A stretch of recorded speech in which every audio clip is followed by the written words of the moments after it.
नालंदा विश्वविद्यालय का इतिहास बहुत ही गौरवशाली है।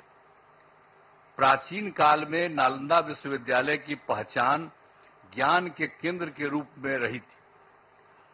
अब इस पुराने विश्वविद्यालय में करीब 10,000 छात्र पढ़ते थे और यहां पढ़ाने वाले भी शिक्षक जो थे 2,000 के करीब हुआ करते थे।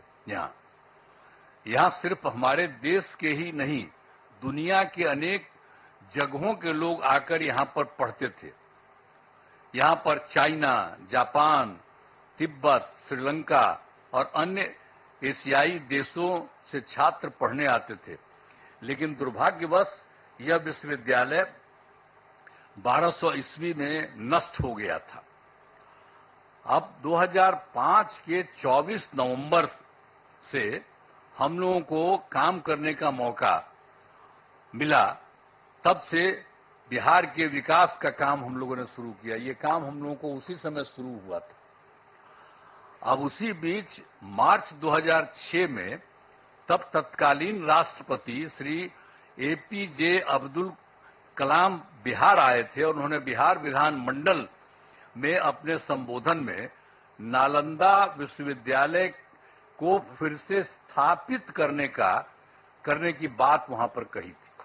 ये पहली बार वही व्यक्ति थे, वहां करके देख लिए थे और जब वहां पर आए थे हम लोगों के यहाँ उस समय थे और बाद में तो खैर वो रिटायर कर गए थे। लेकिन जब आए थे 6 में तो उन्होंने हम लोगों के विधान मंडल में, विधानसभा विधान परिषद सब में उन्होंने एड्रेस किया था और उसमें ही उन्होंने ये बात कही थी कि नालंदा विश्वविद्यालय को फिर से स्थापित किया जाना चाहिए।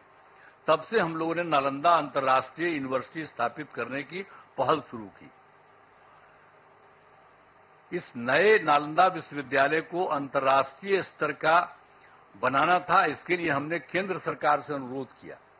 उस समय के केंद्र सरकार था, उसको भी हम लोगों ने अनुरोध किया, इन्होंने कह दिया था, तो वो तो कुछ जल्दी सुन नहीं रहे थे, उनमें देरी की जा रही थी। तो राज्य सरकार ने, हम लोगों ने नालंदा विश्वविद्यालय को फिर से स्थापित करने के लिए नया कानून वगैरह बना दिया और साथ ही नालंदा विश्वविद्यालय के लिए स्थान का चयन करके 455 एकड़ भूमि का अधिग्रहण कर लिया गया था। इसके बाद वर्ष 2008 में, अब जो राष्ट्रपति पहले कहे थे वो तो रिटायर कर गए थे, तो पूर्व राष्ट्रपति डॉक्टर एपीजे अब्दुल कलाम प्रथम विजिटर के रूप में नए नालंदा विश्वविद्यालय के लिए चयनित स्थल पर आए थे।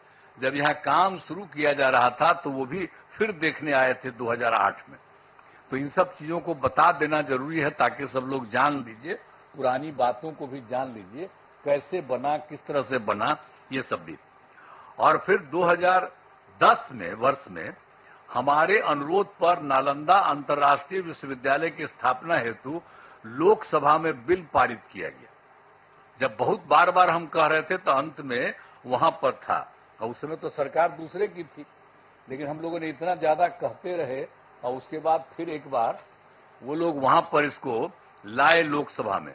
फिर राज्य सरकार पारित किया था कि इसको हम कराएंगे।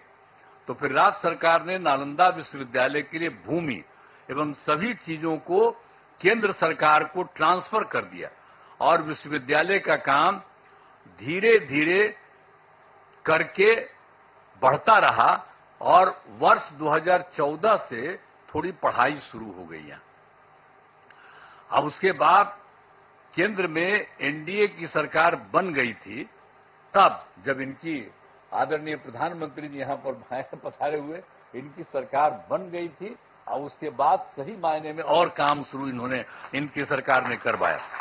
2016 में इस नए विश्वविद्यालय के भवनों का तत्कालीन राष्ट्रपति प्रणब मुखर्जी जी, इनकी सरकार थी, सब प्रणब मुखर्जी जी राष्ट्रपति थे, तो वहां गए थे, वहीं के ऑर्डर के बाद वहां गए, प्रणब बाबू ने शिलान्यास किया। यहां आकर के उसको 2016 में शिलान्यास किए कि ये सब काम को ठीक से और बनना चाहिए, सब करके गए। आज यह देखकर मुझे बड़ी खुशी हो रही है कि अब नालंदा यूनिवर्सिटी पूरी तरह से कार्यरत हो गया है। अब कितना बढ़िया बन गया, पहले से जो बन रहा था अब कितना अच्छा बन गया, कितना सुंदर बन गया। वर्तमान में यहाँ 17 देशों के 400 छात्र छात्राएं पढ़ाई कर रहे हैं। ये भी कितनी खुशी की बात है। यूनिवर्सिटी के लिए सभी बिल्डिंग एवं कैंपस काफी बढ़ा और बहुत सुंदर बना है।